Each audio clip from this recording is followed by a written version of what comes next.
नमस्कार साथियों, आपका स्वागत है। आज की सबसे बड़ी, सबसे एक्सप्लोसिव और साउथ एशिया को हिला देने वाली खबर लेकर हम हाजिर हैं। बांग्लादेश की पूर्व प्रधानमंत्री शेख हसीना, वही नेता जिनके नाम से ढाका की राजनीति सालों तक कांपती रही है, आज उन पर फांसी की सजा सुना दी गई है, जिसमें इंटरनेशनल क्राइम ट्रिब्यूनल यानी आईसीटी। यह बांग्लादेश की अंतर्राष्ट्रीय अदालत है जिसका काम अंतर्राष्ट्रीय अपराधों से जुड़े मामलों की सुनवाई करना है और दोषियों को सजा दिलाना है। इंटरनेशनल क्राइम ट्रिब्यूनल दो तरह के होते हैं। पहला स्थायी यानी कि परमानेंट, जिसे इंटरनेशनल क्रिमिनल कोर्ट यानी कि आईसीसी कहते हैं, ये नीदरलैंड्स में है। दूसरा है अस्थायी यानी कि स्पेशल ट्रिब्यूनल।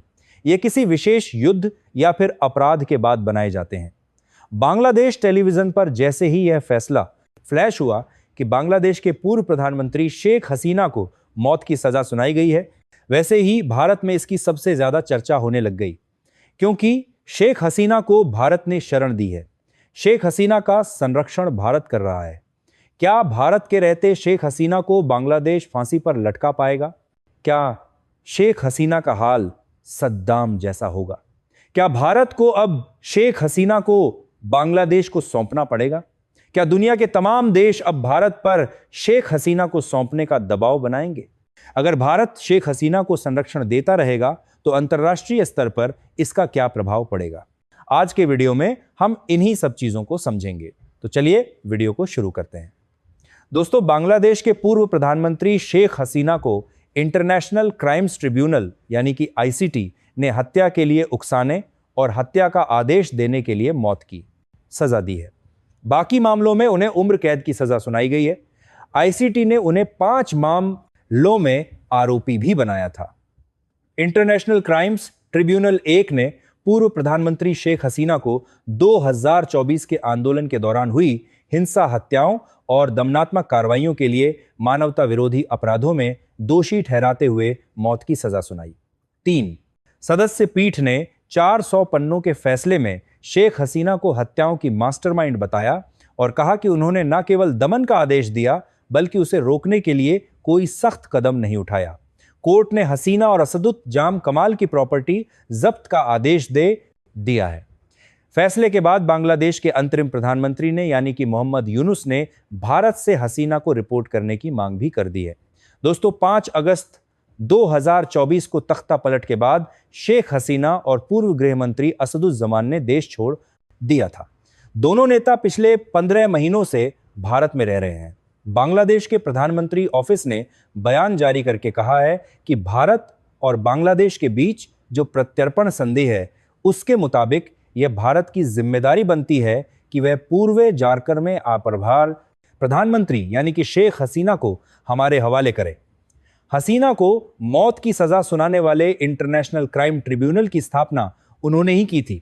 इसे 2010 में बनाया गया था। इस कोर्ट को 1971 के बांग्लादेश मुक्ति संग्राम के दौरान हुए वॉर क्राइम्स और नरसंहार जैसे मामलों की जांच और सजा के लिए बनाया गया था। दोस्तों, कानून के मुताबिक हसीना उच्चतम न्यायालय में अपील तब तक नहीं कर सकती जब तक वो आत्मसमर्पण नहीं करती या फिर फैसले के 30 दिनों के भीतर गिरफ्तार ना हो जाए। यह क्लियर है कि शेख हसीना जब तक बांग्लादेश नहीं जाती तब तक इंटरनेशनल अदालत से सुनाई गई सजा का कोई मतलब नहीं है। दूसरी बात यह है कि बांग्लादेश भारत से शेख हसीना के प्रत्यार्पण की पूरी कोशिश करेगा। अमसुब्सकी, एरिका, पाकिस्तान और चीन जैसी लॉबियां दबाव बनाने में बांग्लादेश का साथ देंगी, लेकिन यह भारत सरकार पर डिपेंड करता है कि वो क्या निर्णय लेंगी, क्योंकि दुनिया के कई ऐसे नेता हैं जिनको अंतर्राष्ट्रीय अदालतें सजा सुना चुकी हैं। वो नेता उन देशों की यात्राएं अवॉइड करते हैं जहां उनको सजा सुनाई गई है। उनके वहां जाते ही उन्हें गिरफ्तार कर लिया जाएगा। जैसे आईसीसी ने 17 मार्च 2023 को पुतिन के खिलाफ गिरफ्तारी वारंट जारी किया। आरोप लगा कि पुतिन बिना वैध कारण बच्चों को यूक्रेन के कब्जे वाले इलाके से रूस में ले आए थे। इसका असर यह पड़ा कि ट्रंप और पुतिन को तीसरे देश में मीटिंग रखनी पड़ी थी। अब बात आती है कि क्या शेख हसीना का हाल सद्दाम हुसैन जैसा होगा? क्योंकि शेख हसीना पर अंतर्राष्ट्रीय क्राइम ट्रिब्यूनल ने सद्दाम हुसैन जैसे आरोप प्रूव कर दिए हैं, तो सद्दाम हुसैन को सजा अंतर्राष्ट्रीय अपराध न्यायालय यानी कि आईसीसी या फिर अंतर्राष्ट्रीय न्यायालय यानी कि आईसीजे ने नहीं सुनाई थी।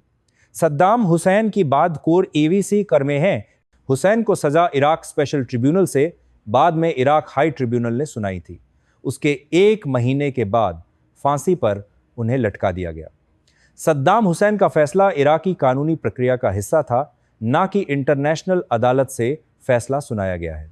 वैसे ही शेख हसीना को मौत की सजा बांग्लादेश की अपनी विशेष अदालत यानी इंटरनेशनल क्राइम ट्रिब्यूनल यानी आईसीटी 1 ने सुनाई है।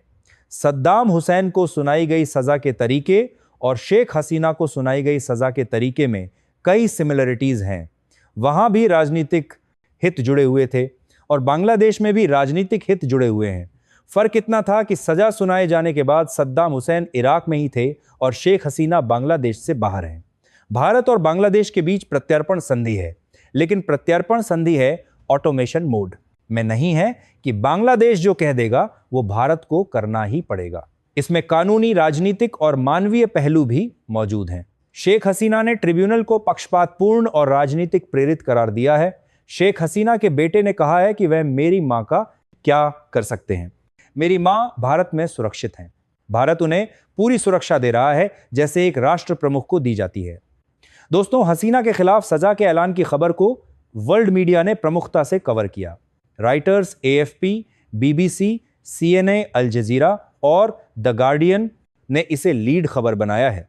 बीबीसी ने लिखा है कि अब भारत पर उन्हें बांग्लादेश वापस भेजने का दबाव बढ़ेगा, हालांकि इसकी संभावना कम मानी जा रही है। राइटर्स बोला है कि यह फैसला ऐसे समय आया है जब अगले साल फरवरी में बांग्लादेश में आम चुनाव होने वाले हैं। एएसपी ने कहा है कि अदालत ने 78 वर्षीय हसीना को भारत से वापस बुलाया था, लेकिन वे पेश नहीं हुई। सीएनएन बोला बर्खास्त नेता को मौत की सजा सुनाई गई। दोस्तों, दुनिया भर में इस फैसले की चर्चा है। अब सारा दारोमदार भारत पर है कि भारत शेख हसीना को, बांग्लादेश को मौत की सजा पर मुहर लगाने के लिए सौंपता है या नहीं। हालांकि इसकी संभावनाएं कम ही हैं। दोस्तों, इस वीडियो में मेरे साथ फिलहाल इतना ही।